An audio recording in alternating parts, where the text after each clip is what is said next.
roi premier qui a plus une amnistie dans une république. Vous voyez ce que dit la loi. La loi, vous voyez ce que dit la situation de l'amnistie. Cet effacement est décidé par une loi spécialement votée à cet effet par le Parlement. Il s'agit d'une mesure générale. Il s'agit d'une mesure générale et collective. Je répète, il s'agit d'une mesure générale et collective, contrairement à la grâce présidentielle, qui est une mesure individuelle. Quand je dis ça, je ne dis plus rien. Quand je dis ça, je ne dis plus rien. Le président de la République, en violation de la loi, a pris une amnistie, ce qui n'est pas possible. Il a pris et il met, c'est comme genre, tu vas acheter sardines et le boutiquier, il ouvre la sardine, il enlève une sardine, il fait, il te donne, il te dit non, cette sardine-là, ça ne fait pas partie de la boîte. C'est ce qu'ils ont fait pour le président Gbagbo.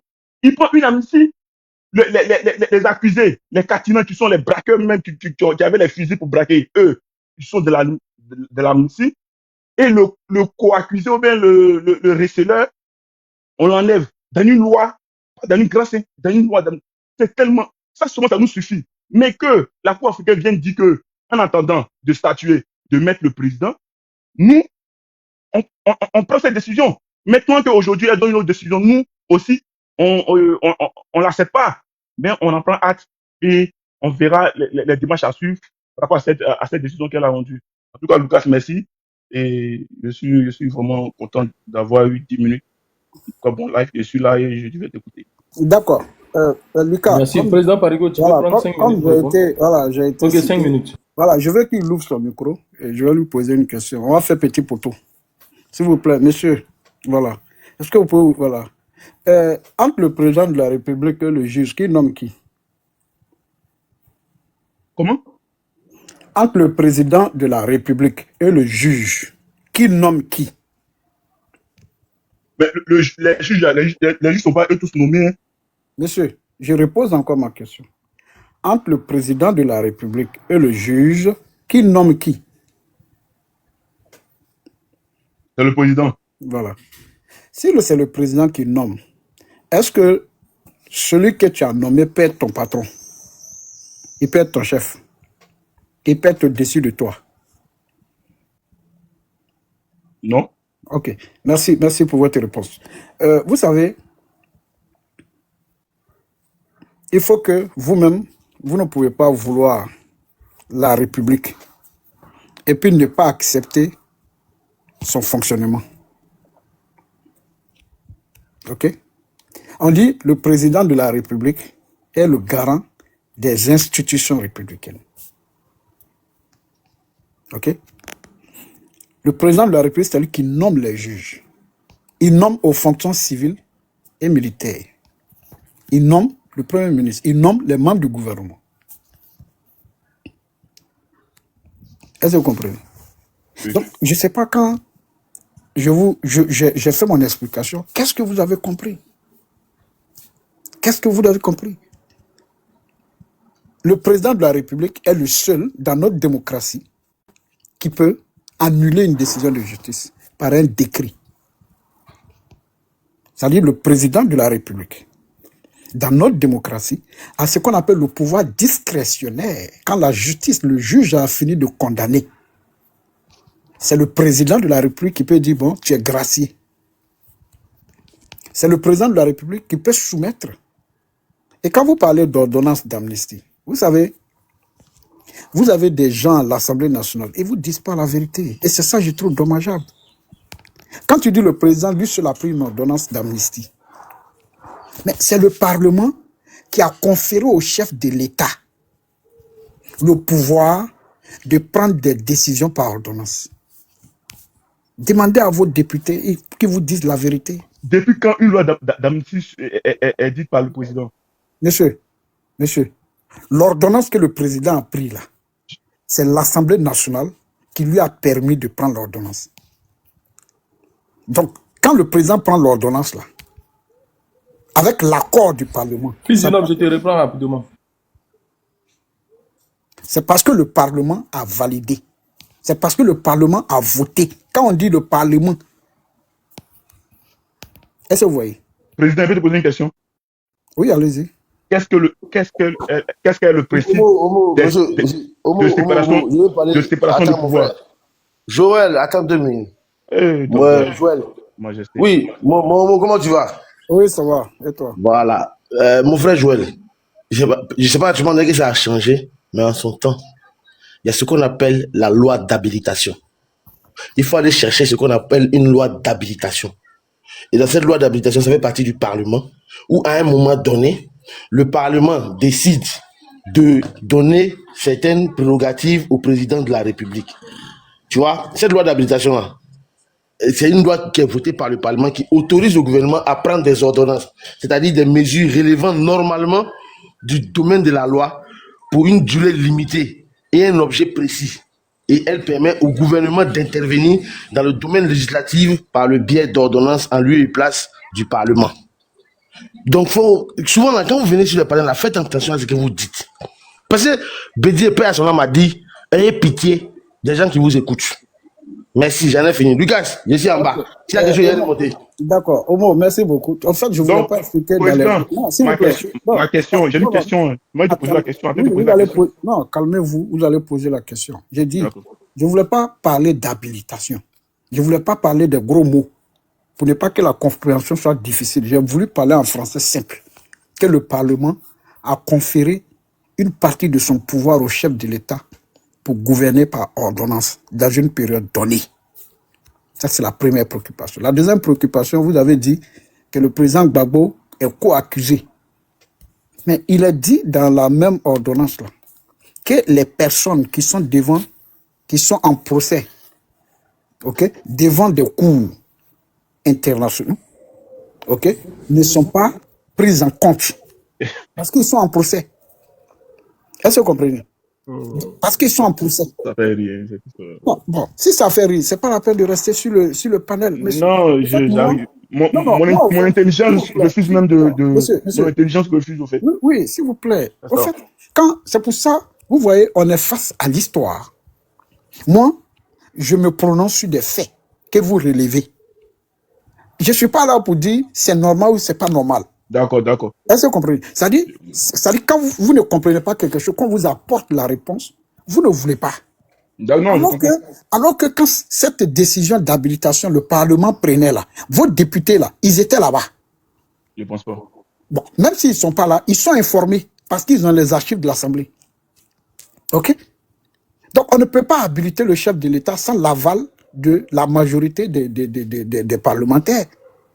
Donc, vous savez, c'est pour ça que depuis le début, là, je vous ai expliqué ce qu'il fallait pour nous éviter tout ça. Soit on est capable d'équilibrer le rapport de force, en termes de mobilisation populaire, et puis on amène le régime à discuter. Soit on n'est pas capable, on se cache derrière la communauté internationale, qu'on a combattu hier, qu'on a contesté hier, que vous avez vilipendé hier. Et puis, frère, le régime est en place et puis il fait sa marche. Donc, ce que j'ai dit ce matin, je n'ai pas dit que les décisions des juges ne sont pas valables. Je n'ai pas dit que le président, c'est lui qui est le patron des juges. Je n'ai pas dit ça. Mais c'est ce que tu as dit. Tu dis qu'aucun juge n'est au-dessus du président. Tout, c'est le président qui décide. Ça veut dire, moi, ma question était, qu'est-ce que le principe de séparation des pouvoirs? Je voulais que tu m'expliques. Qu'est-ce que le principe de séparation des pouvoirs? Est-ce que je voulais que tu m'expliques? En fait, quand tu parles et puis tu ne t'écoutes pas, quand tu parles et tu dis quel est le principe de séparation des pouvoirs? Mais les pouvoirs là sont dans quoi? Sont dans la République ou hors de la République? Sont dans la République. Qui est le président de la République? Le chef d'État. Donc, qui est le garant des institutions républicaines? C'est le chef d'État. Qui nomme les juges? Qui nomme les juges? C'est le chef d'État, sous proposition qui peut annuler, qui peut prendre une décision, du ministère de la Justice. Qui peut prendre une décision pour sortir quelqu'un qui a été condamné par la justice de la prison. Dans notre démocratie. Mais c'est les juges. Après les juges, dans notre démocratie, qui peut, quand le juge a fini de condamner, et puis tu es en prison, qui peut prendre une décision pour dire, bon, lui là, il est gracié, et il sort de prison, et puis il n'y a aucun juge qui bloque ça. C'est qui? Oui, c'est le président. Et la loi lui donne cette possibilité. Est-ce que j'ai besoin alors de te rappeler, ok, que le pouvoir du président, là, c'est lui qui incarne les institutions républicaines. C'est-à-dire l'application des décisions des juges, là, c'est le président. D'accord. Bon, j'ai été très simple, très simpliste dans mes explications pour qu'on soit tous au même niveau d'information. Et je reviens au niveau de la Cour. Tout à l'heure, vous avez parlé des opposants, mais vous avez parlé de 2 opposants. Monsieur Toby, l'ancien préfet d'Abidjan, que je ne considère même pas comme un opposant, mais que je considère comme un candidat à l'élection présidentielle. Assalé Timoko, que je ne considère pas comme un opposant, que je considère comme un candidat déclaré à l'élection présidentielle. Parce que tous indépendants, tous issus de la société civile. Mais de l'opposition dont nous parlons, ce sont des oppositions qui se distinguent en tant que telles. Ok?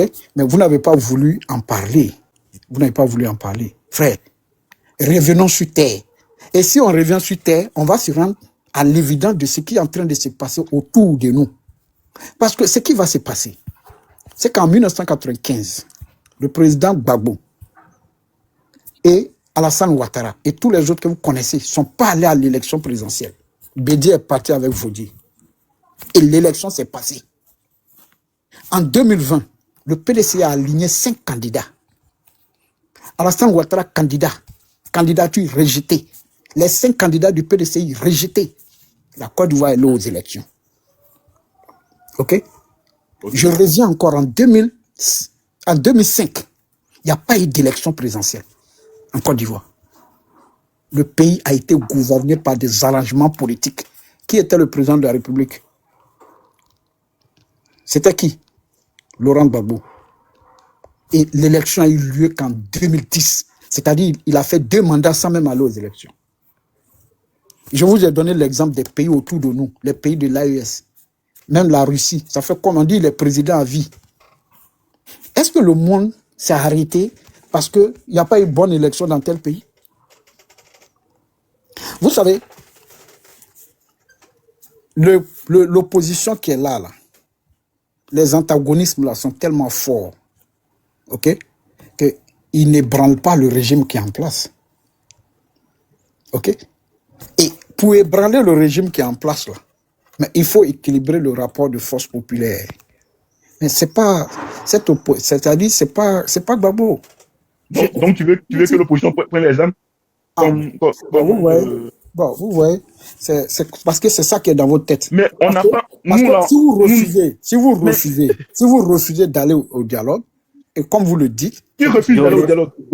Joe, laisse-le parler quand il va finir peut-être. C'est vous, parce que dans votre tête là, on ne peut pas faire la politique sans prendre les armes. C'est ça votre conception. Et je trouve ça dommageable.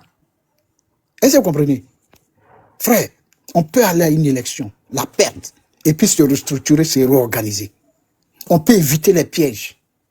Au Sénégal, Ousmane Sonko, je prends son exemple. Il était en prison, mais il a préparé 3 candidats. Quand Sonko n'est pas parti, il a positionné notre candidat. Il n'a pas pris les armes. Il est devenu président.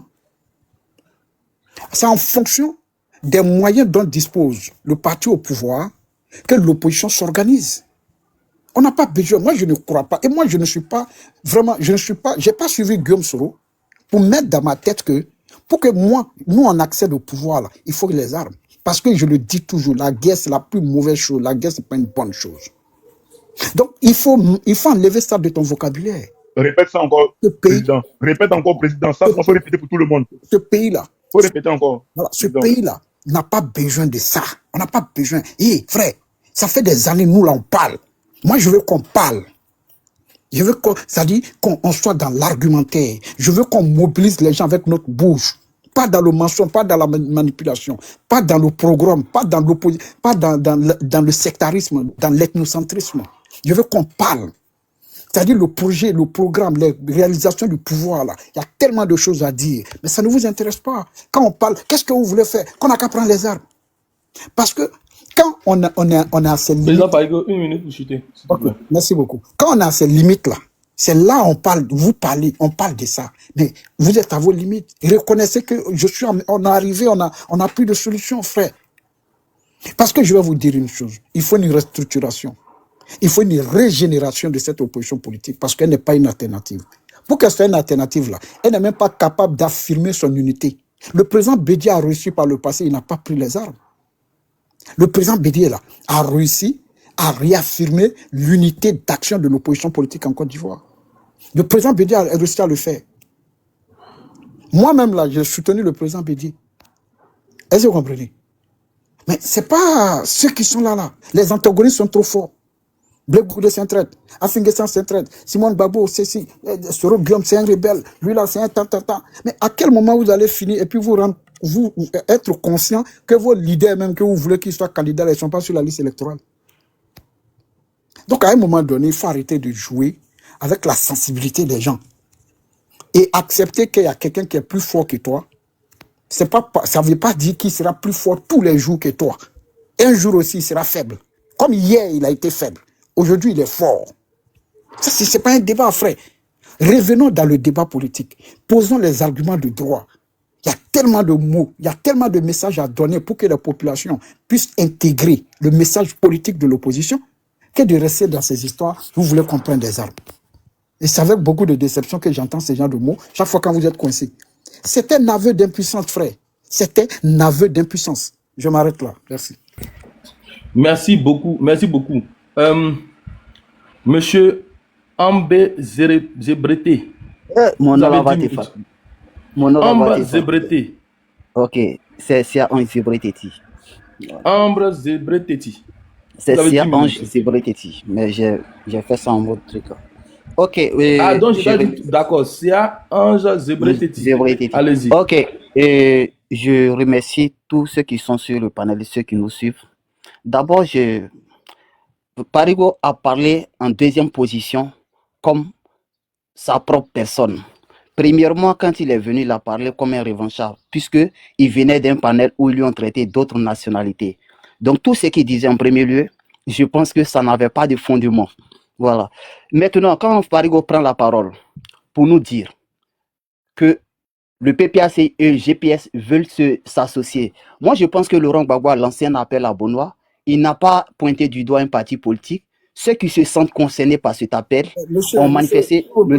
Monsieur Parigo, s'il vous plaît, ok? Ok, monsieur Parigo, okay. Comme vous le dites. Ok, monsieur Parigo estime que GPS veut s'allier et c'est la volonté de Soro Guillaume de se rapprocher du mouvement qui a été lancé par monsieur Laurent Gbagbo. Et Laurent Gbagbo n'exclut personne en tant qu'Ivoirien. Maintenant, pour vous dire que nous n'avons pas un esprit de trouble dans nos têtes, c'est pour cette raison que depuis 2011, que notre régime a chuté. Vous n'avez jamais vu membre de famille de M. Laurent Gbagbo mis aux arrêts pour troubles à l'ordre public, ni attentat contre sûreté d'État. Mais au contraire, il y a les deux frères de votre leader qui ont été mis aux arrêts et incarcérés au moins à 17 mois de prison ferme en Côte d'Ivoire pour atteinte à la sûreté d'État. Donc, sur cette question, moi, je me digne et si au cas où le parti de Laurent Gbagbo s'alliait à M. Soro Guillaume, qui porte en lui les veines de recours à l'arme pour pouvoir diriger, du recours aux armes pour pouvoir diriger la Côte d'Ivoire, sincèrement, on ne suit pas un politicien pour le suivre. Je préférais m'engager derrière une autre vision claire qui aura un bon projet pour la Côte d'Ivoire. Parce que Soro Guillaume n'est pas un politicien. Soro Guillaume est un chef rebelle et il doit demeurer chef rebelle et jugé pour sa rébellion. C'est tout ce que je sais de Soro Guillaume. Il faudrait que ça soit clair. Je ne dis pas tout le monde. Je parle pour moi personnellement. Sur cette question, je pense que j'ai fini un peu la part des choses. Maintenant, le sujet qui est là, on confond deux choses. Il y a en droit ce qu'on appelle une décision légale et une décision symbolique. Ce que la Cour africaine des droits de l'homme vient de faire comme décision, on appelle cela une décision symbolique. La Cour africaine des droits de l'homme parle, dit quelque chose, donne son avis sur un sujet, parce que ça lui revient de droit. Ce sujet lui avait été proposé. Oui, Gbagbo a saisi la Cour africaine des droits de l'homme pour dire que ses droits avaient été violés. Ils ont regardé, ils ont analysé, ils ont estimé que la justice ivoirienne a appliqué ce qui est écrit en son sein. Ce n'est pas parce que je soutiens Gbagbo que je vais nier cela, non. La justice ivoirienne a appliqué ce qui est écrit en son sein. Donc, voilà sur quelle base ils ont rejeté ce dossier. Et c'est normal. Maintenant, ce qui est important, c'est de savoir quel est l'effet de cette décision. L'effet de cette décision sera nul parce que la Côte d'Ivoire ne reconnaît plus les compétences de cette juridiction. Alors, voilà la question d'où sort que cette décision est simplement et purement symbolique. Ça ne devrait plus faire des débats. En aucun cas, ça ne peut faire des débats. Maintenant, si réellement on part dans le fond des sujets concernant la casse de la BCEAO, la justice ivoirienne a été incompétente de fournir le mode opératoire de cette condamnation. C'est une honte pour un État. C'est une honte pour un pays qui se dit démocratique. Parce que quand on condamne quelqu'un, je suppose que telle personne a fait telle chose. J'ai dit clairement, en telle date, en tel lieu, telle personne a fait sortir de tels propos qui vont contre la loi. Voilà sur quelle base je condamne cette personne. C'est ce qu'on appelle la crédibilité pour donner au moins une transparence en ce que je dis. On finit de dire cela. Laurent Gbagbo, il part, il se positionne et il dit, légalement, c'est moi qui étais reconnu. Comme nous étions en situation de crise, j'ai préféré réquisitionner les banques selon telle loi. Et quand j'ai réquisitionné les banques, j'ai eu à payer les fonctionnaires ivoiriens. Et son ministre, Kone Katina, il part, il s'assoit devant la télévision nationale pour dire en tel mois, en telle date, les fonctionnaires ivoiriens ont été payés. Même ceux qui sont au Golfe, ils ont reçu leur virement. Donc, pour que l'État ivoirien ou les institutions qui étaient en Côte d'Ivoire devraient être crédibles, devaient dire clairement que non, ce virement n'est pas passé. Et le témoin oculaire qui devait justifier cette affaire est le Trésor public de la Côte d'Ivoire. Parce que c'est par là-bas que les fichiers et trucs devaient passer. Au cas où le Trésor public se désolidarisait de cette communication de Kone Katina aussi devait être traduit en justice pour diffamation. Donc, dans la logique, il n'y a pas de crédibilité dans cette condamnation que vous brandissez. Comme l'avait dit Ouattara et monsieur le président Ouattara hier, que son exclusion était purement et simplement politique. Donc, nous aussi, nous considérons actuellement que cette condamnation qui radie M. Laurent Gbagbo de la liste électorale est seulement et purement politique et la peur de le confronter dans les urnes au vu et au su de la masse populaire que M. Laurent Gbagbo détient en Côte d'Ivoire. C'est clair et c'est simple. Maintenant, l'appel que moi je lance aux Ivoiriens, aux opposants, la stratégie n'est pas forcément... Notre leader ne se bat pas obligatoirement pour être président de la République. Il se bat pour sa dignité, pour son honneur. Mais il est temps aussi de réfléchir que la politique, quand on a une vision pour un pays, on ne s'accommode pas sur une personne coûte que coûte. Mais on met des stratégies et les plans en place pour atteindre son objectif. Alors, l'opposition doit s'unir et préparer un leader convenable pour permettre aux Ivoiriens qui sont de leur bord de s'exprimer à travers cette personne. C'est aussi une proposition de citoyens que je fais. Maintenant, je retourne à un point que M. Parigo avait dit. Que oui, en 2000, les leaders du PDCI ont été écartés. Mais quand quelqu'un me dit ça, en tant que jeune Ivoirien, qui n'a même pas peut-être 30 ans, je me sens étonné. Depuis qu'un parti politique a plusieurs candidats, ceux dont leurs dossiers ont été rejetés ont postulé comme citoyens ivoiriens. S'ils ne remplissent pas les conditions, ces dossiers-là peuvent être rejetés. En 2020, pour votre gouvernement, il y a eu 40 personnes qui ont estimé la volonté de se présenter comme candidat. Au finish, nous sommes arrivés avec une liste de 4 personnes. Soyez-en au courant. D'autres ont été éliminés pour motif de parrainage. D'autres ont été éliminés pour motif qui ne remplissent pas les conditions financières mises en place. Donc, il y a ces questions techniques qui sont en jeu. Et par là, j'aimerais vous remercier. Je chute par là. Merci. Merci beaucoup. pour ton temps de parole. Je vais Ok. essayer d'éclairer un peu et puis après, je vais donner la parole. Grand frère Parigo, tu auras aussi le temps de parler. Et puis Vision a salé. Et Bloco aussi est là. Kamaj est là. Ils n'ont pas encore intervenu. Je voulais en fait très rapidement répondre à deux choses qu'il a dit.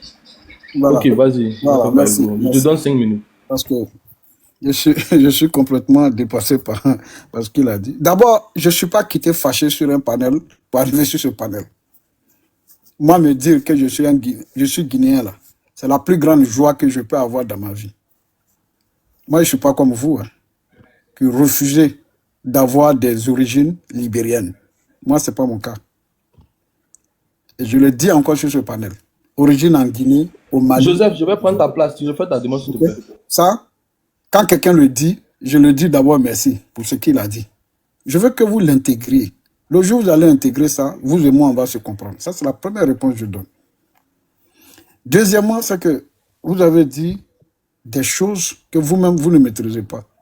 En parlant de 2000. Les candidats qui ont été éliminés. Le premier candidat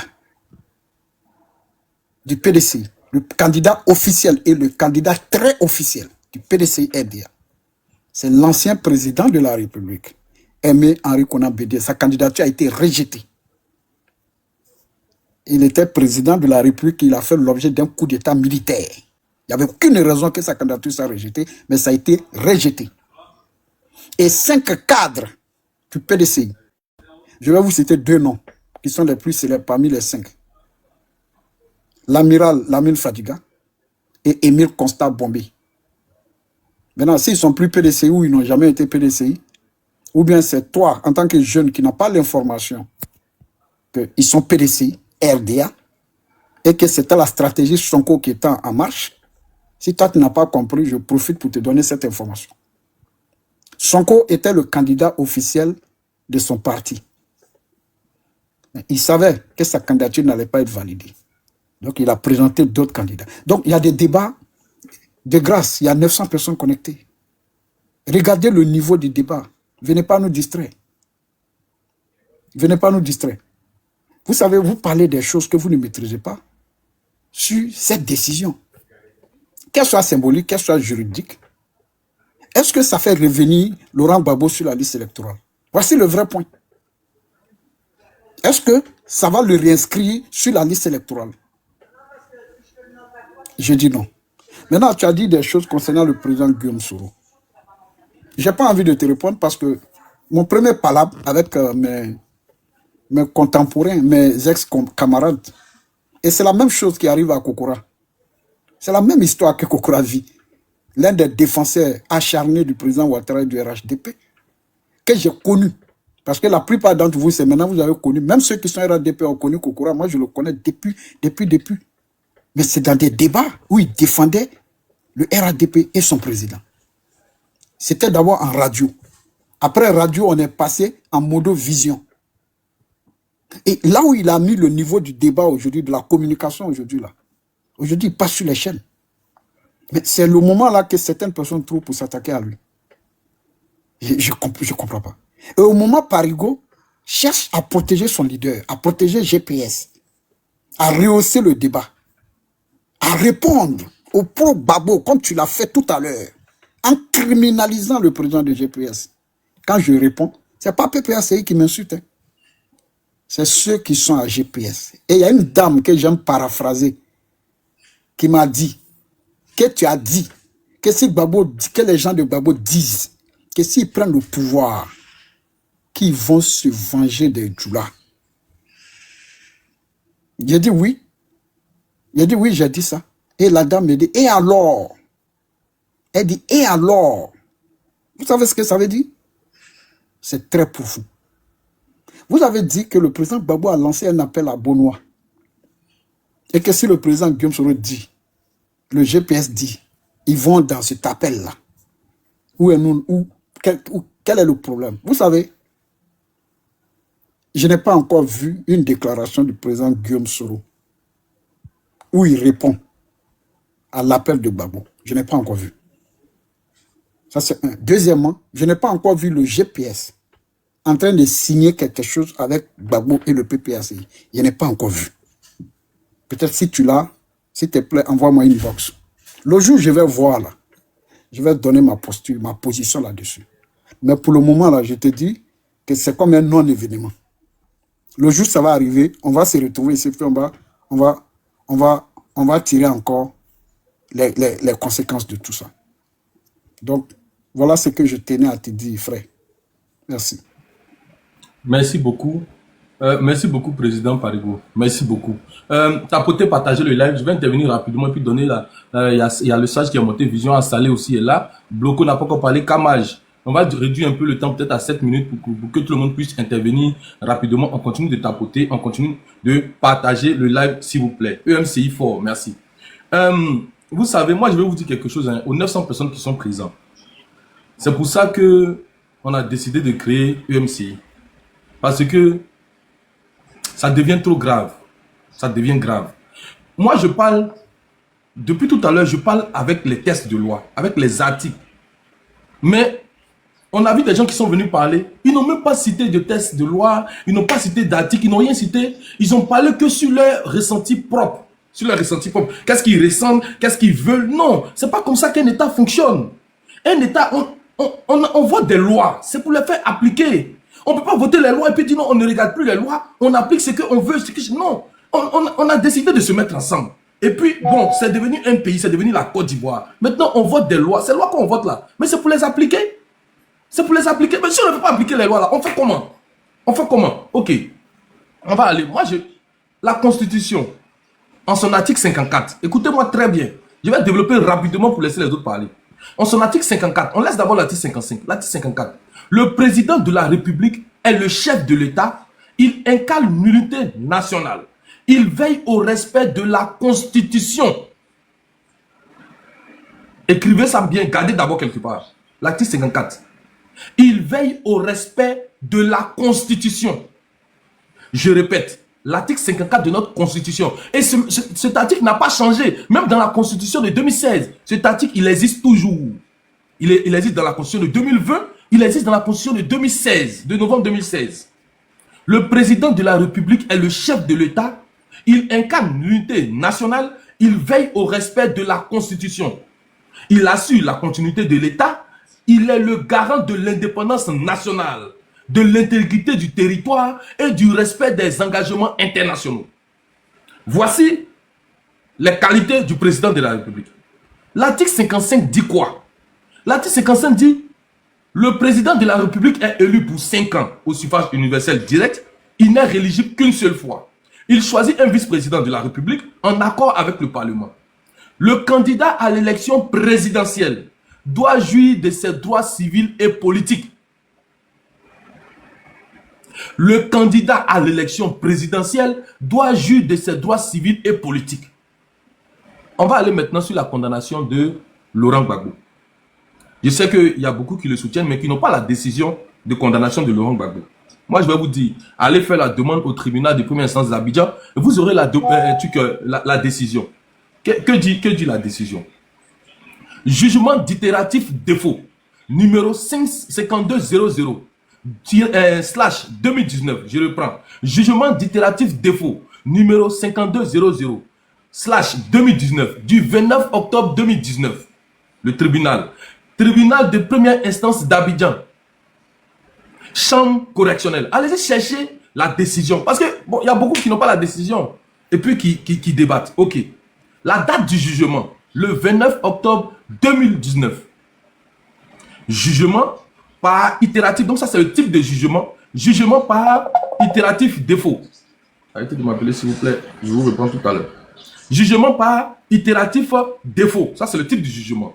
Les faits reprochés. Premièrement. Oh, franchement. Voilà, ok, c'est bon. Les faits reprochés. Premièrement, complicité de vol en réunion à main armée avec effraction. Deuxième fait, détournement des deniers publics. Je vais sauter tout l'énoncé. On s'en va jusqu'à la peine prononcée. Peine prononcée, 20 ans d'emprisonnement ferme, 10 millions de francs d'amende. Je veux qu'on écoute quelque chose. Parce que si on n'écoute pas ça, on va aller crescendo. On va aller crescendo. Je veux qu'on écoute quelque chose. Si vous entendez bien, vous me dites que vous entendez bien. Et puis, on va écouter ça, s'il vous plaît. Là, je pose la question en même temps aux juristes, parce que quand je regarde l'article 4 du Code électoral qui établit la liste des non-électeurs, on parle des individus en état de contumace. Et M. Laurent Gbagbo a été condamné par contumace. Quelle est la différence entre en état de contumace et par contumace? Et est-ce que son cas fait partie de ceux qui sont non-électeurs relativement à l'article 4? D'accord. Le président Laurent Gbagbo n'a jamais été condamné par contumace. C'est M. Blé Goudé qui a été condamné par contumace. Le président Laurent Gbagbo a été condamné par défaut. Alors je vous explique la nuance. Il est poursuivi pour des faits délictueux, des vols en réunion,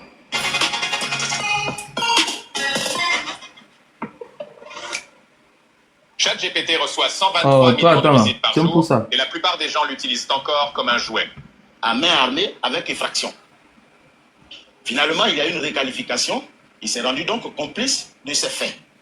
Il est bon que je précise que je n'ai pas qualité pour apprécier le contenu de la décision. Ce sont les effets de la décision dont je parle. Alors ici, monsieur le président Gbagbo a été donc condamné pour ces faits. Mais n'étant pas présent, il a été condamné par défaut. Défaut veut dire qu'il n'était pas présent, il n'a pas eu connaissance de la procédure.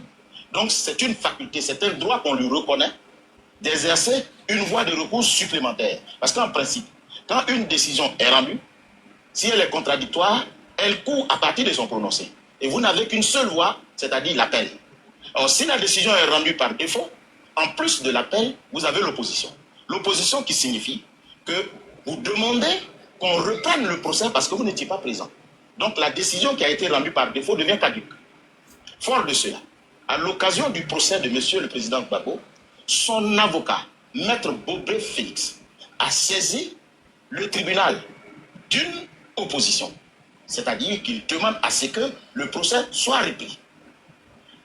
Une citation à prévenu est donc signifiée à l'avocat qui a sollicité l'opposition pour qu'on reprenne l'audience.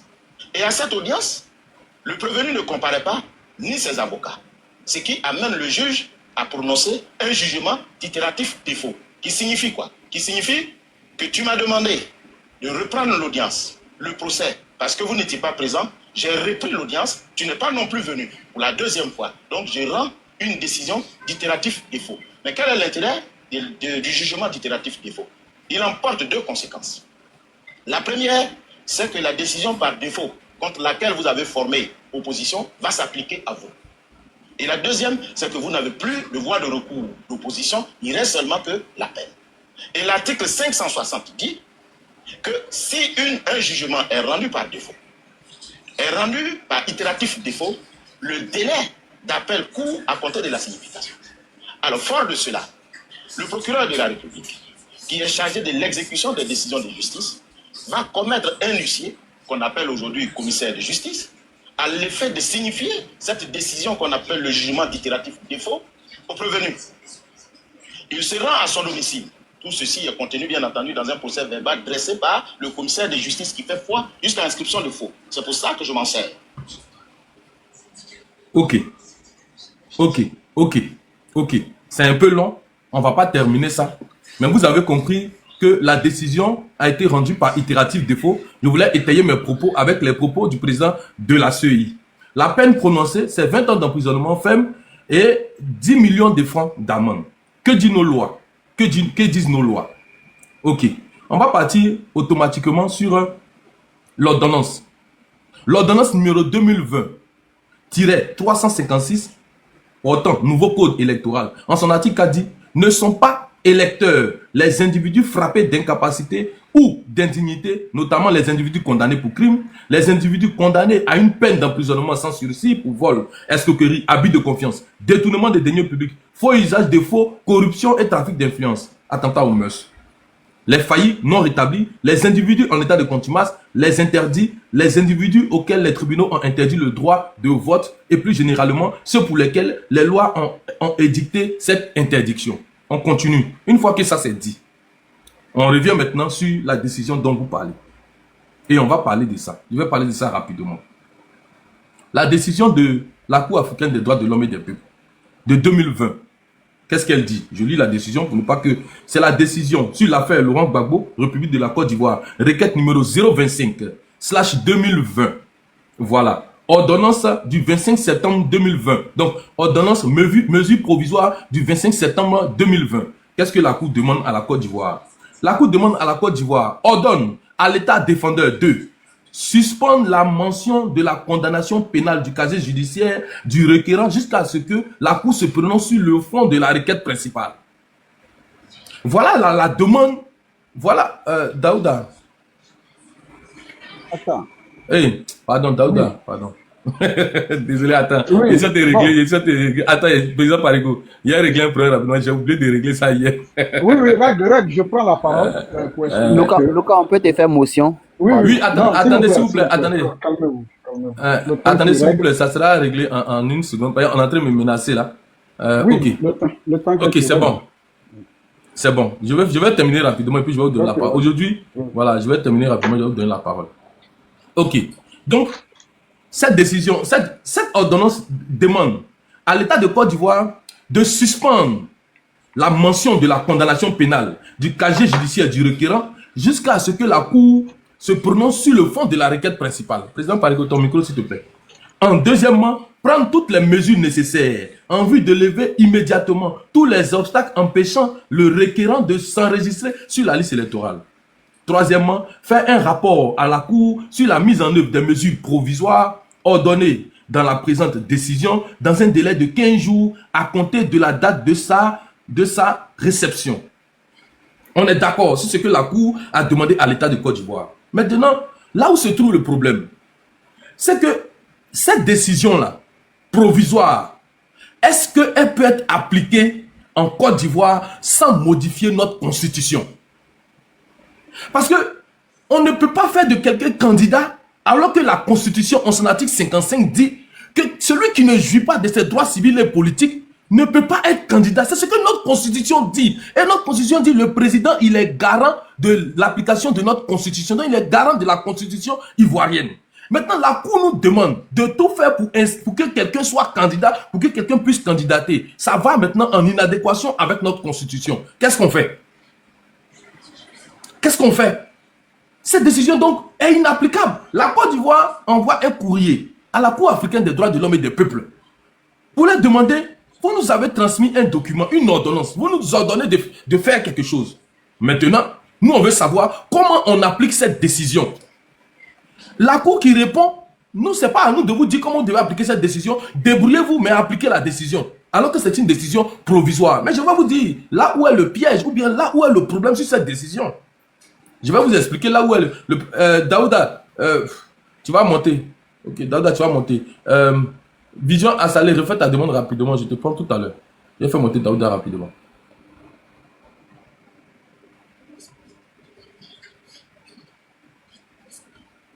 Ok, donc voilà, voici où se trouve le problème. Écoutez-moi attentivement, tapotez-le là, partagez.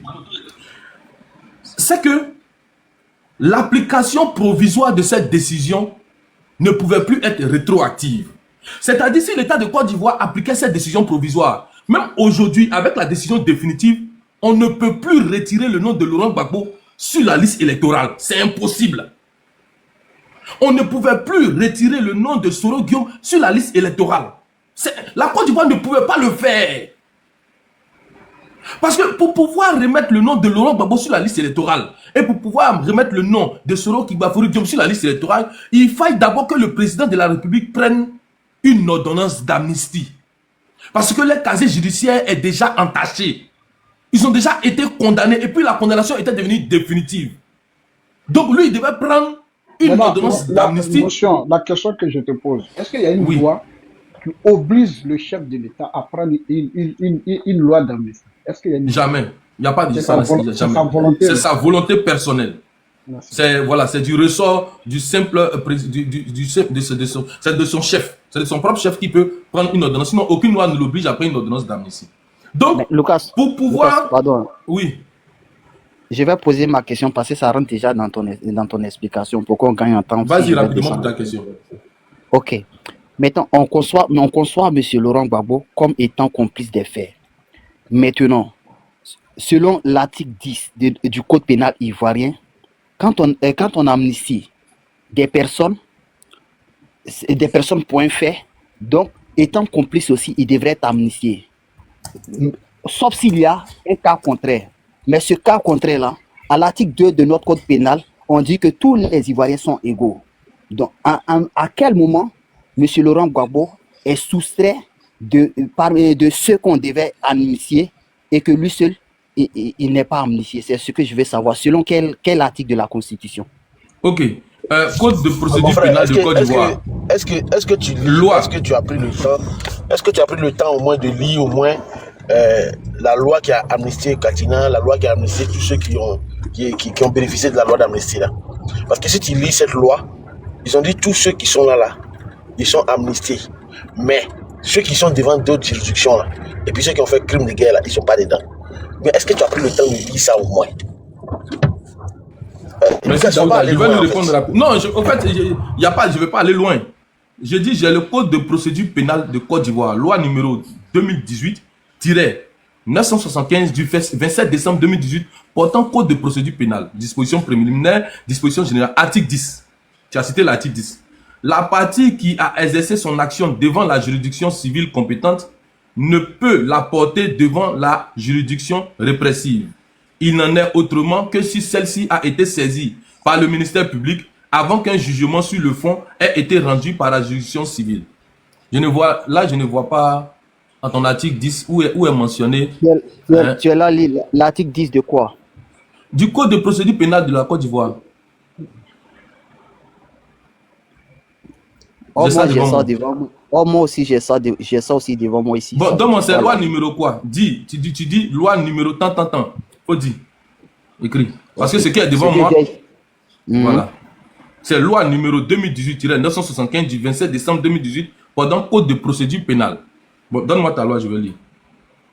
Ok. Laisse-moi quelques minutes parce que il y a longtemps que j'avais vu ça et que je vais repartir la source. Parce que j'ai téléchargé la Constitution et les lois.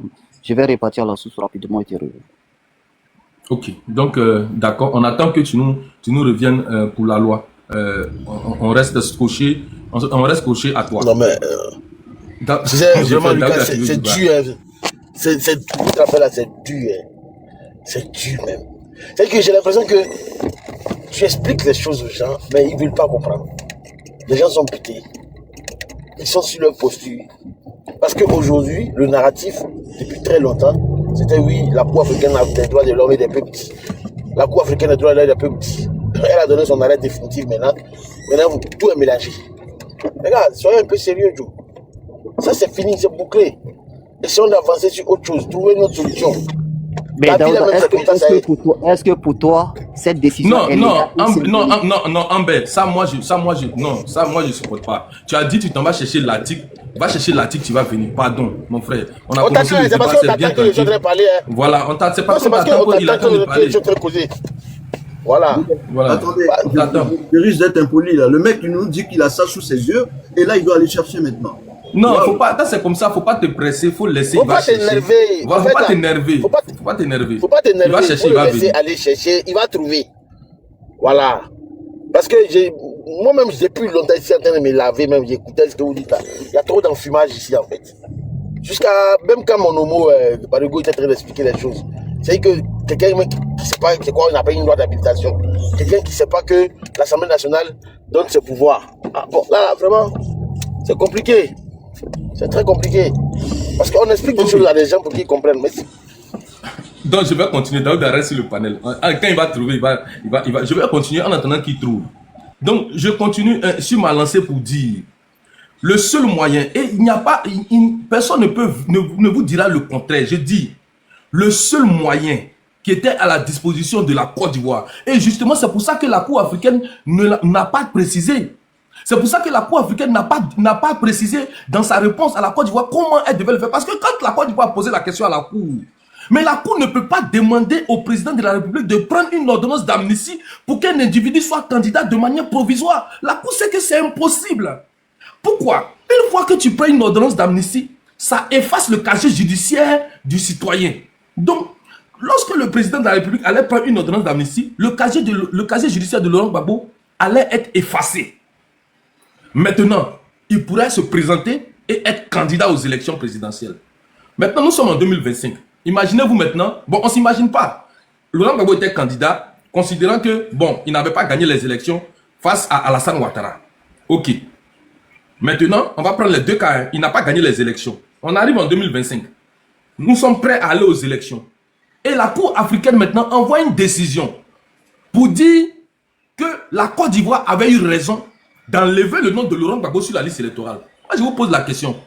Comment l'État de Côte d'Ivoire peut faire aujourd'hui pour retirer le nom de Laurent Gbagbo sur la liste électorale, étant donné que déjà, la liste électorale, elle est devenue définitive. Nous partons à des élections. Par quel moyen l'État peut encore salir le casier judiciaire de Laurent Gbagbo qui est devenu blanc? Comment l'État de Côte d'Ivoire pouvait faire pour ressalir le casier judiciaire de Laurent Gbagbo? Parce que je vous rappelle qu'on ne peut pas juger un même individu pour les mêmes faits deux fois. On ne peut pas juger un individu pour les mêmes faits deux fois. C'est pas possible. Donc, Laurent Gbagbo, qui avait déjà été jugé par itératif défaut, donc condamné de manière définitive, avait déjà été condamné pour les faits. On ne peut pas le recondamner encore pour les faits, c'est impossible. Et la Côte d'Ivoire n'avait aucun moyen de le retirer de la liste électorale. J'ai dit, ok, même si la Cour africaine renvoyait ce document-là, Laurent Gbagbo pouvait partir devant les juridictions pour dire, moi, c'est pas mon problème. Dans tous les cas, mon casier judiciaire, il est vierge, l'amnistie s'est appliquée à moi. Aujourd'hui, je suis blanc comme neige.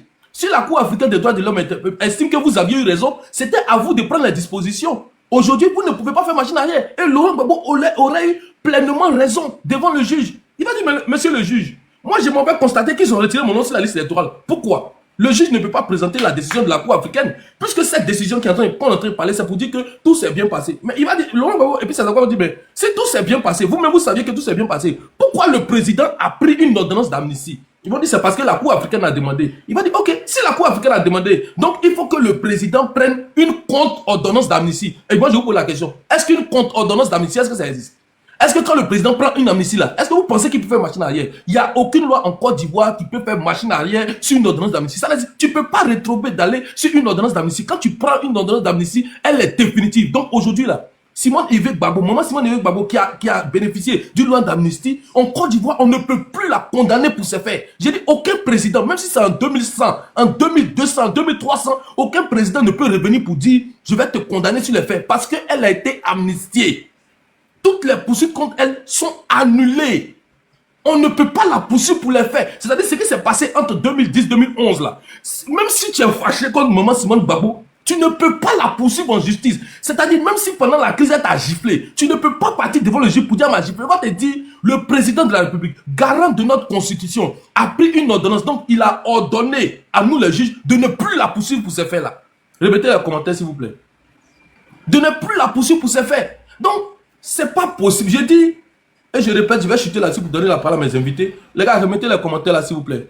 Les tapotages, on continue de tapoter. Merci beaucoup à Orléans, la modératrice, d'avoir remis les commentaires. On continue de tapoter.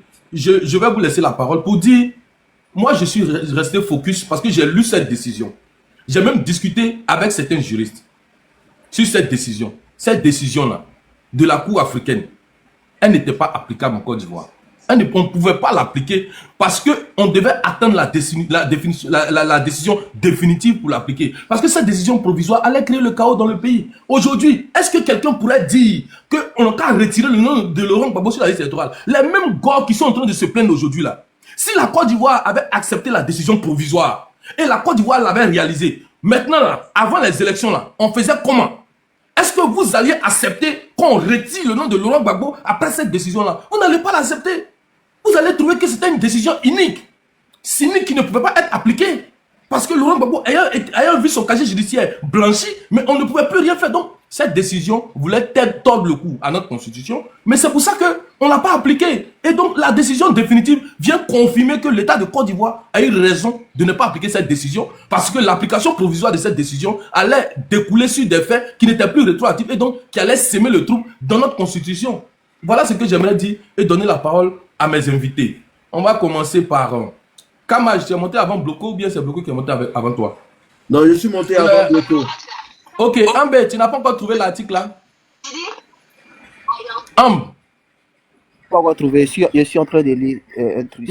Sinon, l'article là, c'est simple, tu dis article 10. Bon, d'accord, ok. Président Parigo, je t'avais demandé, bon, je vais laisser les autres parler et puis je reviens sur toi tout à l'heure. Kamaj, vas-y rapidement, on va réduire le temps, ça va à 7 minutes, 5 minutes chacun. Et puis, Non, mais je pense que je vais prendre moins que ça déjà. Ben, bon, vas-y, ok, donc prends les 5 minutes, vas-y. en tout cas, je tiens à saluer la qualité de ce. Je tiens à saluer. Ok, après lui, tu parles beaucoup. Ouais. Je tiens à saluer déjà ce débat citoyen là déjà. La qualité n'est pas mal. J'ai vu les intervenants comme Parigo et Daouda, tout ça. Vraiment, c'est à saluer tout ça. Toi aussi, félicitations à toi. Donc, nous qui sommes dans la vision du président de la République, on nous dit pourquoi on salue cette décision de justice qui ne change pas grand-chose au fonctionnement de la Côte d'Ivoire. Vous savez, comme on dit, vaut mieux tard que jamais. Donc, soyez fiers de nous. Alors, si aujourd'hui qu'on salue cette décision, donc, je pense que c'est une bonne chose. Donc, encouragez-nous alors. Donc, pour revenir au débat, vous savez, c'est désolant de voir ces politiciens qui ne rentrent pas dans une démarche de paix, alors qu'ils parlent, ils font croire qu'eux, ils veulent prôner la paix. Vous savez, quand on veut prôner la paix, il y a une démarche à tenir. Mais, moi, je pense que l'opposition, je vais dire, l'ex-président, M. Gbagbo, il n'a jamais voulu être inscrit sur la liste électorale en Côte d'Ivoire. Sinon, il y avait une démarche à suivre. Nous savons très bien que le seul moyen, c'était le pouvoir législatif. Et à l'Assemblée nationale, on sait qui est majoritaire. Il s'est mis dans un bras de fer et dans la fiction, dans la tête, ils se sont dit qu'ils allaient s'imposer, ils allaient être sur la liste. On a dit non, c'est pas possible. Mais quelle démarche, qu'est-ce que vous avez fait pour que cela soit possible? Nous, on n'a pas vu. Après des attaques personnelles, tous ces autres qui ne vont pas faire avancer la Côte d'Ivoire, après tout ce travail qui a été fait pour relever la Côte d'Ivoire, vous pensez que nous, on va laisser la Côte d'Ivoire sombrer encore dans du populisme? Réveillez-vous, il est temps. Peut-être que c'est maintenant que vous comprenez que faites de la politique. Aujourd'hui, regardez votre parti politique, vos partis politiques. Ce sont des partis secteurs. Vous n'êtes même pas capable d'aller à la réalité des Ivoiriens. Parce que vous n'existez que dans un secteur et pas sur tout le territoire ivoirien. Ça vous dit rien. Mais je pense qu'on vous a montré. Le RHDP vient de vous donner une éducation politique. Aujourd'hui, arrêtez avec les attaques personnelles, là. Ça ne va pas faire avancer la Côte d'Ivoire. C'est quand on veut chérir, là. Hein? On ne dénigre pas ça aujourd'hui parce qu'on n'est pas au pouvoir. Je pense que la Côte d'Ivoire a besoin de tous ses enfants. Commencer maintenant, il fallait un consensus politique pour que cela soit possible. Pour que ces différentes personnes viennent soient inscrites sur la liste électorale. Mais regardez, les démarches comme aujourd'hui, Monsieur Parigo. Moi, je suis fier. Quand j'attends, même si on n'a pas la même vision politique, mais moi, je suis déjà monté sur un panel pour défendre Parigo, sur le panel de Sissi, où il s'est fait insulter par la jeune sœur Miel, tout ça. Oh, je suis monté. J'ai essayé d'appeler Sissi pour dire c'est pas ça la politique. Donc, vraiment, je félicite ce genre de débat citoyen. Et puis nous, on reste focus. Le 25 octobre, nous allons aller voter. Et la majorité, présentement, c'est le RHDP. Parce que vous divisez les Ivoiriens. Dans la division, vous n'allez pas faire grande chose. Vous savez, le débat, comment on appelle, l'intervention du président Alassane Ouattara, quand j'ai coulé les larmes quand il a dit « j'ai tout pardonné ». Ça veut dire que chez nous, Ivoiriens, là, découragement n'est pas ivoirien. C'est-à-dire que il vaut mieux tard que jamais. Faites de la politique, de la vraie politique. Parce que on veut laisser une Côte d'Ivoire en paix à nos enfants. Je vais m'arrêter là. Allez, tu peux faire monter quelqu'un d'autre. Merci beaucoup. En tout cas, Kamaj, tu es le bienvenu sur le panel. Merci beaucoup pour ton passage sur le panel. Bloco, vas-y pour tes 5 minutes, Bloco. Ok. Bon, bonjour à tout le monde. Franchement, merci beaucoup, Kamaj, pour tes belles paroles à mon endroit. Merci. Bonjour à tout le monde sur le panel. Et je tenais franchement à te féliciter comme Kamal a dit tout à l'heure, Lucas. Franchement, il n'y a rien à dire. Ton panel, la qualité, franchement, c'est ce qu'on a besoin en fait. Les élections, c'est dans 3 mois, dans quelques mois. Mais on constate que les extrémistes ont pris le dessus partout sur les réseaux sociaux. Surtout sur TikTok, tu passes ici, voilà, c'est vraiment dommage, quoi. Il nous faut des panels comme ça. Depuis que je suis là, je suis sur le panel. Il n'y a pas d'injure, il n'y a pas le président qui a été injuré, ni les opposants. Le débat se passe tranquillement, à part le frère qui est à côté de moi, qui normalement, il devrait chercher l'article. Lucas, essaie de lui partager ta connexion pour qu'il retrouve, parce que ça fait quand même un moment. Il n'a toujours pas trouvé. Voilà, franchement, le débat, la qualité, il n'y a rien à dire. Vous savez, nous, on n'est pas des spécialistes dans le débat politique. On adore ça. Et hier, franchement, j'ai même raté, j'ai même pris un retard parce que hier, j'ai écouté un débat sur le panel de John entre Lucas et Nsan. Même si Nsan, voilà, c'est quelqu'un, bon, je détestais en tant que tel, mais je veux dire politiquement parlant, parce que c'est quelqu'un de très intelligent, mais politiquement parlant, vu que, voilà, on n'est pas du même bord, mais franchement, le débat, c'était un masterclass. C'est-à-dire, je suis resté là pendant des heures en train de vous écouter. Je dis, mais c'est ce qu'on a besoin, en fait. Il n'y a pas d'injure, il n'y a pas de...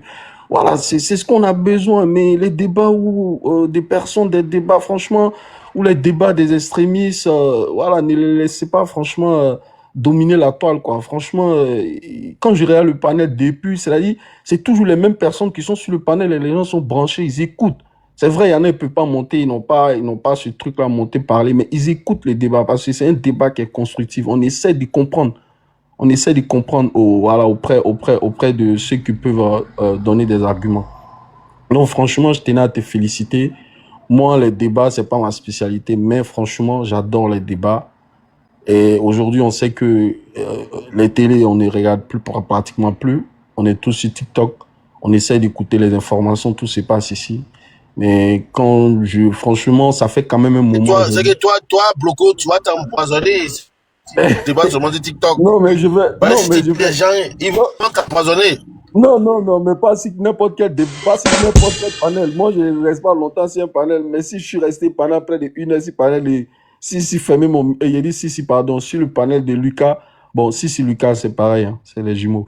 Donc, si je suis resté longtemps. C'est la même chose. Ouais, si je suis resté longtemps sur le panel de Lucas, fermer mon micro en train d'écouter le grand frère Camara, Lucas et autres, et Daouda, tout ça. Franchement, c'est parce que j'adore ça, en fait. Ça nous permet nous d'autres d'apprendre.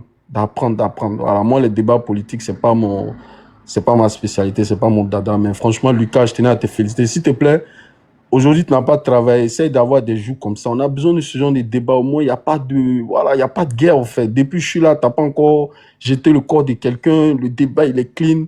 Voilà, moi, je vais céder ma place à quelqu'un qui veut vraiment venir débattre aussi, donner des arguments.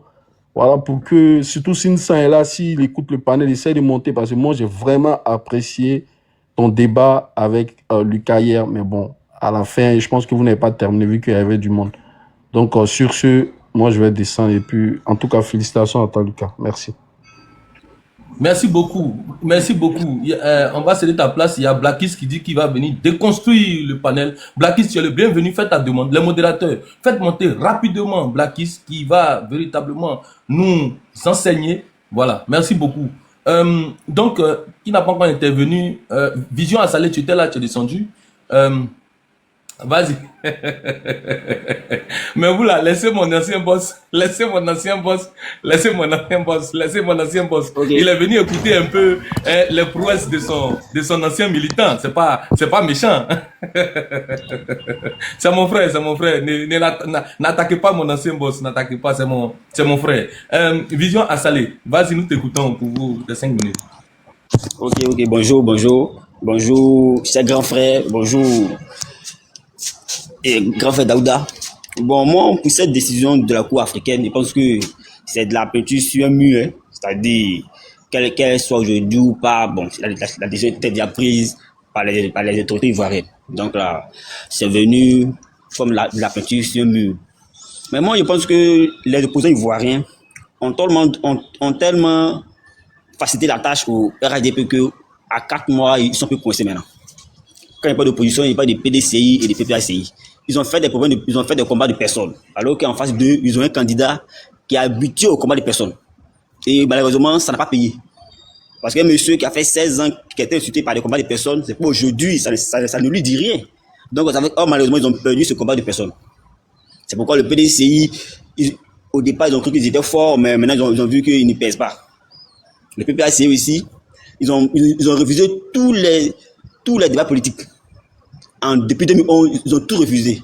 Alors que la politique, c'était un rapport de force. Ils ont perdu, ils n'ont pas d'élus. Bon, c'est pas si 8 élus comme députés, mais c'est pas avec ça que tu allais parler du rapport de force face à un président de 15 qui a fait 15 ans au pouvoir. Non, je crois qu'ils ont plus de 60. Hein. Députés, c'est pas 8. Non. Bah, ouais, PDCI, ils ont 60. Ah, ils ont 60. Mais pas du PPACI.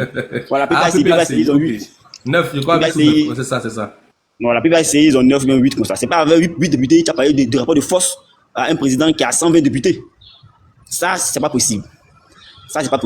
Donc moi, la vraie question qu'on devrait poser à la CEI, que moi je vois là, est-ce que au soir du 25 octobre, on aura les élections le 26 à minuit, ou bien ça va attendre encore à ce que l'une quitte à Tingré là-bas pour venir nous trouver bien ici. À ce que l'une quitte à Taï pour que ça va nous trouver bien ici. C'est maintenant qu'il faut poser cette question-là à la CEI. On aura donc nos résultats sur le champ, comme ça se fait dans les pays sérieux, vu que la Côte d'Ivoire est un pays sérieux, ou bien on va attendre à ce que tout soit régulé dans un point. Vision Salé, je me permets de t'arrêter en cours de route comme ça.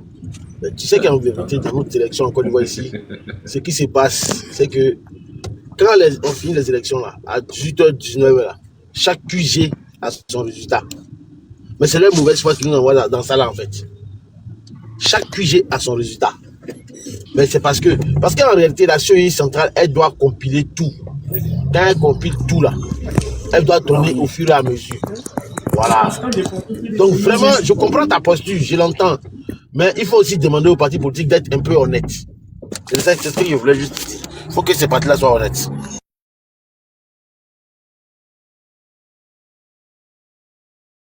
C'est fini, hein, tu peux continuer.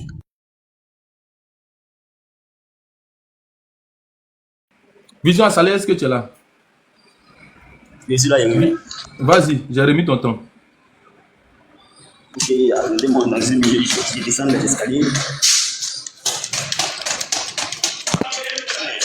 Oui, grand frère Daouda, ce que tu disais là, j'ai compris. Et c'est aussi juste. Mais même dans les pays sérieux aussi, ils ont des délégués. Même dans les pays sérieux aussi, ils ont des délégués. Mais ils savent que c'est une question de personne. C'est pourquoi ils préfèrent que les résultats soient donnés en ligne. Tu es devant la télé, tu vois que dans telle région, lui a gagné dans telle région, et c'est facile. Parce que ces délégués aussi, ce sont des humains, ils peuvent être corrompus. Donc moi, c'est ça que je veux demander à la CEI. Est-ce que nos résultats, on va prendre 3 jours pour les mettre ensemble, ou bien on va donner ça comme dans des pays sérieux, où tu es assis et tu vois les résultats passer devant toi. Moi, c'est la question que moi je peux poser à la CEI. Donc Daouda, comme toi, souvent, tu reçois des invités pour poser cette question, avant qu'on ne parte aux élections. Maintenant, nous, à ADC, c'est ce qu'on dit. On dit que le RADP n'a rien fait pendant 15 ans, c'est faux. Le RADP a travaillé, ils ont fait beaucoup. De 3 universités, nous sommes en 9, c'est beaucoup. Mais le problème, c'est le coût qui nous dérange. Construire une université, c'est bien. Mais à quel prix? C'est ça, ça nous dérange.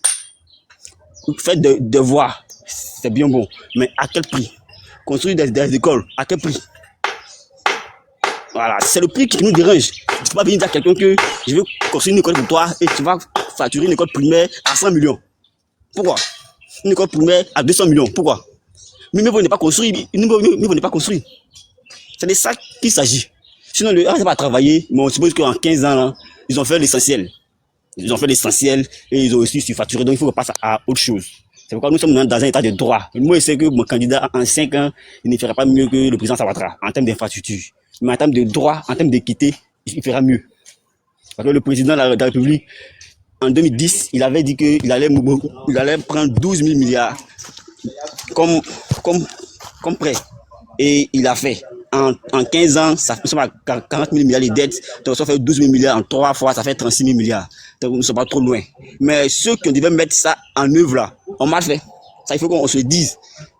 Les 100 milliards pour l'université, on sait que ça n'a pas été ce qu'il fallait. Quand tu vois des ponts, qu'on te dit ça a coûté 20 milliards, mais toi, tu sais que, bon, écoutez, même si nous ne sommes pas des ingénieurs, mais on voit que peut-être c'est exagéré. Un métro à 1200 milliards, mais toi, c'est exagéré. C'est de ça que nous disons que ils ont fait beaucoup, mais l'heure maintenant est arrivée au respect des droits, à ce que les Ivoiriens sachent où va leur argent. Merci beaucoup. Et merci Lucas pour le temps de parole.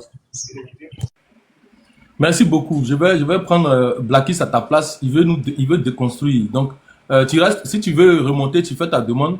Voilà, tu es mon ancien camarade. Tu es toujours le bienvenu sur mon panel. Tu le sais très bien. Donc, tu refais ta demande tout à l'heure. Je vais te reprendre si tu veux encore intervenir. Merci beaucoup pour ton passage. Ok. Après lui, normalement, c'est Sage. Sage, et puis après, ça sera Kaza. Bon, Lucas, bonjour. J'espère que tu vas bien. Je voudrais saluer le grand frère bien, mon frère. Kaza. Je voudrais saluer le grand frère Kaza, dont je suis le président du fan club. Je voudrais également saluer le grand frère Parigo et le frère Daouda. Daouda, lui, c'est mon petit frère. Et toi-même, Lucas. Hein, sans oublier mon frère Beira. Alors, Lucas, en tout cas, je voudrais te dire merci. Moi, face à une situation comme ça, je ne sais pas qu'est-ce que je devrais dire parce que on s'est rendu compte que depuis un bon moment, c'est ce que les gens brandissaient. Mais bon, aujourd'hui, cet argument-là est tombé. Donc moi, je voudrais te remercier tout simplement d'avoir initié ce panel. Et je suis monté sur le panel justement pour lui donner de la force. Voilà, en ce qui concerne les aspects juridiques et tout ça, bon voilà, nous, on est passé à la fac de droit comme une comète. Donc, il y a des notions sur lesquelles on voudrait pas trop s'étendre. En tout cas, je n'irai pas plus loin. Hein, je n'irai pas plus loin. Je demande aux uns aux autres de tapoter.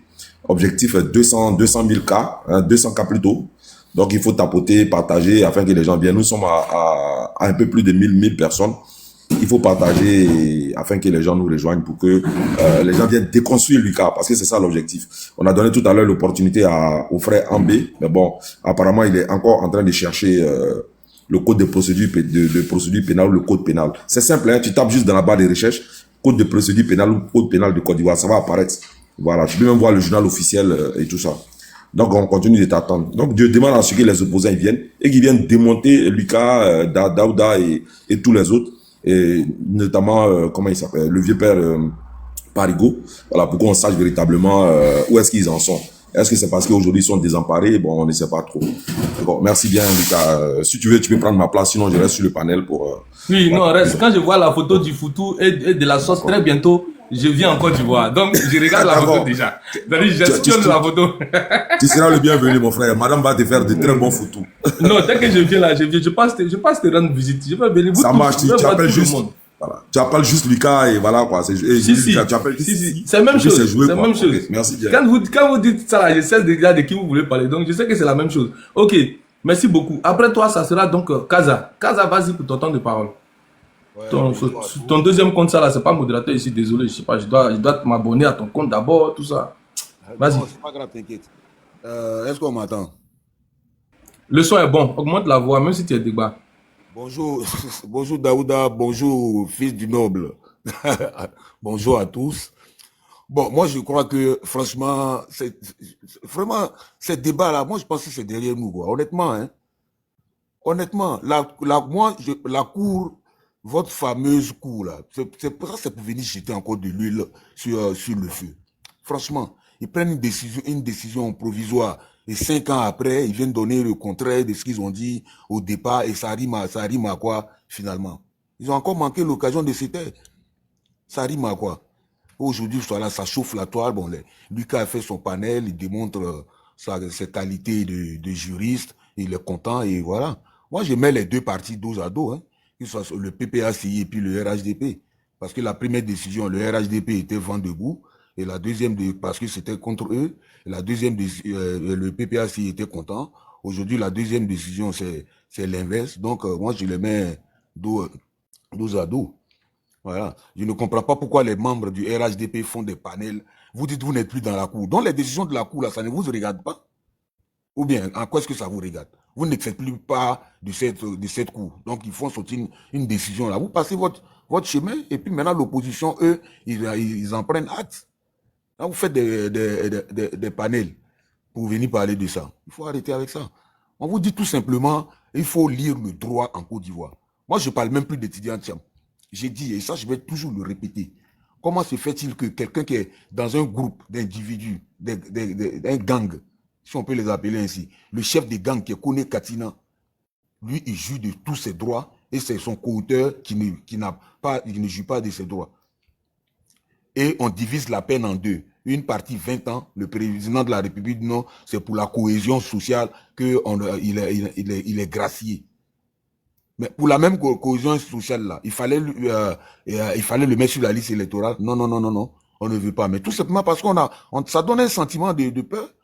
Mais pourtant, vous dites, vous mobilisez 100 000 personnes à gauche, 10 000 personnes à droite. Mais vous faites tout pour enlever tous les candidats qui peuvent vous gêner sur la liste. Je ne dis pas qu'ils peuvent vous gagner, mais qui peuvent vous gêner.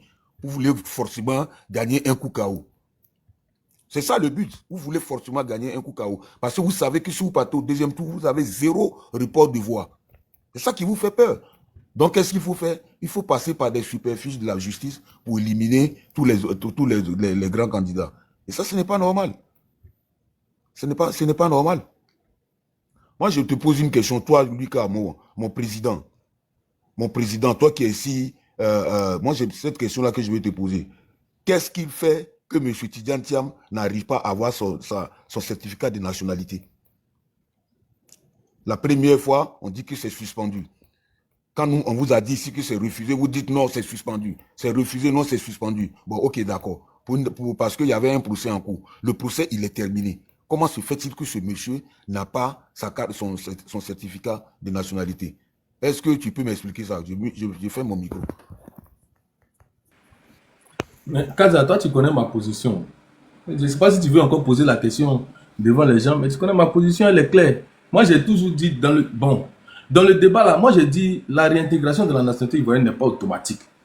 Bon, en tout cas, jusqu'à ce que la justice prenne la décision, moi je reste sur ma position. Et depuis le début, ma position n'a pas changé. La réintégration n'est pas automatique. On a fait le débat, même on était sur Ivoire débat, le grand frère, le juriste, il est monté, tout ça, ils ont parlé. J'ai dit la réintégration n'est pas automatique. Donc, il faut que le président prenne, voilà, une décision, il prend un décret de réintégration de la nationalité ivoirienne de Tidjane Thiam et il aura son certificat de nationalité. Parce que si on veut regarder selon les lois, selon la manière dont notre justice, ou bien selon la manière dont nos lois sont établies, il n'y a aucun... j'ai fouillé, j'ai vu nulle part que la réintégration est automatique. Bon, après, certaines personnes disent que c'est automatique. On attend l'automaticité alors. Bon, on attend, nous tous on attend de voir. On dit qu'il a fait une demande encore de certificat de nationalité. Bon, on attend de voir. Si la justice produit, ça va devenir jurisprudence parce que ça ne s'est jamais fait. Maintenant, si la justice ne produit pas le certificat de nationalité, ça veut dire que la réintégration n'est pas automatique. Donc, il va falloir qu'il fasse une demande. C'est pour ça qu'on a commencé à faire le débat, toi et moi, depuis la dernière fois. Je vous ai dit, même s'il attend que c'est automatique ou bien s'il pense que c'est automatique, il serait mieux pour lui-même pendant que c'est automatique qu'il fasse une demande de réintégration. C'est comme ça, moi je pense que c'est comme ça qu'on fait la politique. Tu ne te fermes pas de champ. Tu ouvres tous les champs, on dit que c'est automatique, mais comme aussi, il y a une certaine loi qui dit, l'article 34 dit que la réintégration n'est faite seulement que par décret. Donc lui, ça va encore demander aux autorités ivoiriennes sa réintégration. Comme ça, il a tout ça devant lui, il va dire, bon, c'est le président qui refuse de me réintégrer. Mais pour le moment, il n'a pas fait de demande et il attend que ça soit automatique. Bon, c'est quelle loi, ou bien c'est quel article de loi qui dit que c'est automatique? Je ne sais pas si les juges se prononcent sur la loi. Nos juges là, ils se prononcent sur la loi. Ils ne vont pas se prononcer sur ce que le ministre dit, ou bien ils ne vont pas se prononcer sur ce que le président dit. Même le président, ce qu'il dit, ça n'a pas force de loi. Tant qu'il ne prend pas un décret qui est applicable et qui devient comme une loi, mais même si le président dit c'est automatique, il dit dans sa bouche simplement, ça ne veut pas dire que c'est automatique. Donc il faut regarder la loi. Moi, ma position, elle n'a pas changé jusqu'à aujourd'hui. La réintégration de la nationalité ivoirienne ne se fait pas automatiquement. Tidjane Thiam a perdu sa qualité d'ivoirien. Et hier, j'ai fait le débat avec l'OCENI. C'est pareil. Dès que tu perds ta qualité d'électeur, même si la décision qui a fait que tu as perdu la qualité d'électeur saute, la réintégration n'est pas automatique. On ne va pas te remettre automatiquement. Il faut repartir au cours d'une RLE, partir t'inscrire et comme ça tu seras encore sur la liste électorale. Mais la CEI ne va pas s'asseoir pour dire comme tu as gagné ton procès, on te remet dedans automatiquement. Non. Non, ce n'est pas possible. Même si le juge... Pourquoi ? C'est lors du contentieux qu'on demande au juge électoral de se prononcer. Parce que lors du contentieux, la CEI a la possibilité de modifier notre liste électorale. Mais à part le contentieux là, la CEI n'a pas de moyens. La CEI n'a aucune possibilité de modifier la liste électorale. Actuellement, où on est là, la manière dont la liste électorale est devenue définitive, si tu n'es pas sur la liste électorale, s'il n'y a pas de RLE, tu ne pourras pas voter. Même si le juge demande au président de la CEI de t'inscrire sur la liste électorale, le président de la CEI n'a pas compétence pour ouvrir le dossier de la liste électorale et en inscrire un individu. Il n'a pas compétence. Il doit attendre ou bien soit organiser une RLE exceptionnelle et puis maintenant t'inscrire sur la liste électorale. Donc, pour moi, c'est pareil. Tidjane Thiam, il a perdu sa qualité d'ivoirien. Pour retrouver sa qualité d'ivoirien pleine et entière, il va falloir qu'il demande à l'État de Côte d'Ivoire, humblement, de le réintégrer le plus rapidement possible dans sa nationalité ivoirienne. Voilà. Et puis bon, trouver une négociation pour qu'il y ait une RLE. Si vous n'avez pas trouvé de négociation, et puis la RLE, bon, c'est impossible puisqu'on est déjà arrivé aux élections. Bon, moi je pense que la solution devait être en amont. C'est pas maintenant qu'on va venir débattre de ça. C'est un travail que Tidjane Thiam devait faire en amont, prendre toutes les dispositions, essayer de voir à quel moment je prends telle décision, pourquoi je prends telle décision, et puis faire les trucs rapidement. Bon, aujourd'hui que ça l'a rattrapé, pour moi, je reste toujours convaincu, la réintégration de la nationalité ivoirienne n'est pas automatique. Merci, c'était ma réponse pour Kaza. Et puis, si tu veux dire quelque chose, on va laisser celui qui va me déconstruire tout à l'heure. Blackis, attends, il y a un tambour pour lui. Il y a un déconstructeur, pas possible, incroyable, qui est sur ce panel. Tambour. Apprêtez-vous. Il dit, il a beaucoup d'éléments pour permettre de me déconstruire. Kaza, vas-y, après ça sera lui. Ok, je vais prendre une minute. Donc, il faut finalement la parole publique alors. Il y a un monsieur qu'on dit c'est le DACP ou bien quoi là, j'oublie son acronyme là, qui est venu nous dire ici que qui est venu nous donner le contraire, nous dire le contraire de tout ce que toi tu es en train de dire. Ça c'est un. De deux, la juge, elle n'avait qu'à motiver pour dire non, pour dire ces paroles là que la nationalité n'était pas automatique, mais pourquoi elle nous dit non, que je suspends la demande. Tout ça, ça ressemble à une fourberie. Franchement, hein, je le pense sincèrement. Ça commence à ressembler. Moi, je ne demande pas l'inscription de M. Tidjane Thiam sur la liste électorale. Je suis choqué que des responsables politiques passent de télé en télé pour dire non, on n'a jamais dit que M. Tidjane Thiam n'est pas ivoirien, on n'a jamais dit qu'il n'est pas ivoirien. Le DACP est venu dire, il nous a sorti l'inverse de l'ami personnel de mon frère Daouda, Maître Dadier, Rodi. Lui parle de surabondance, l'autre nous parle de nationalité en somnolence. Et que c'est automatique. Maintenant, toi, Lucas, tu nous dis ce n'est pas automatique. Bon, c'est à croire que, franchement, avec les faits qui sont là, c'est à croire que tu dis mieux le droit que le DACP. Donc, quand tu vas à l'Abidjan, il faut chercher à postuler. Franchement, il faut chercher à postuler parce que je le dis sincèrement. Parce que le DACP, il est passé à la télé, tout le monde l'a vu ici, venu commenter des décisions de justice et dire que M. Tidjane Thiam est ivoirien.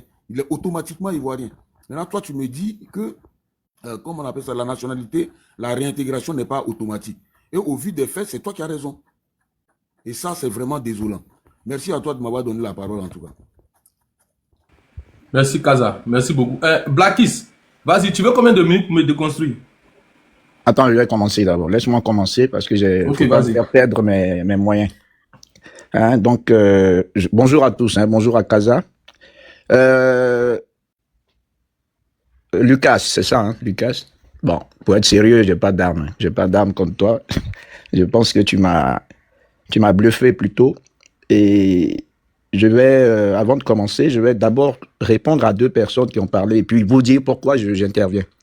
D'abord, j'aimerais saluer Kaza et lui dire que, parce qu'il dit dans son speech tout à l'heure que la justice a pris deux décisions. Il parle de la Cour africaine de justice. Non, elle n'a pas pris deux décisions. Hein. Si je m'en tiens à ce que dit Kaza, il y a eu, à ce que dit plutôt Lucas, il y a eu une décision provisoire qui n'a pas traité du fond et la vraie décision vient d'être prise. Donc, on peut pas dire qu'on a pris des décisions comme si il y avait une décision qui était contraire à une autre. C'est la suite. Et comme on dit souvent, le temps de la justice n'est pas le temps du politique. Donc, la justice peut prendre 20 ans, mais tant qu'elle décide, ben c'est fait. Et je pense que Lucas a été assez précis là-dessus. Maintenant, concernant la question qu'ils ont posée à monsieur Daouda, je pense. Daouda, il y a, je pense, c'est Vision Assalé qui lui a demandé, est-ce qu'on pouvait avoir les résultats des élections? Si je me trompe, vous me corrigez. Ben, les élections, là, que vous voyez en Europe, faites attention, c'est pas les élections, c'est pas les résultats définitifs que vous avez aux 20 heures. Ce que vous avez aux 20 heures, là, ça, c'est des estimations d'instituts de sondage.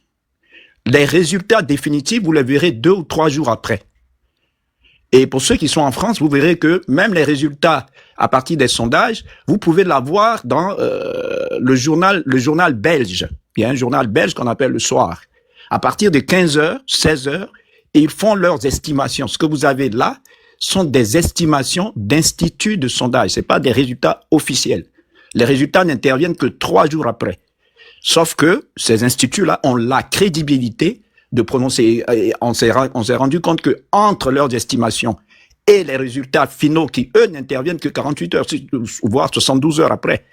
Donc, n'attendez pas que l'État ivoirien viennent donner des résultats à 20 heures, à condition qu'il y ait une telle confiance entre nous et qu'on ait des instituts de sondage qui aient autant de crédibilité que Ipsos, qu'aux États-Unis et partout. Donc les deux, je tenais vraiment à faire ces précisions-là parce que ce sont des idées reçues comme ça qui reviennent et sur lesquelles on a finalement on n'a rien de précis. Donc j'ai précisé les deux.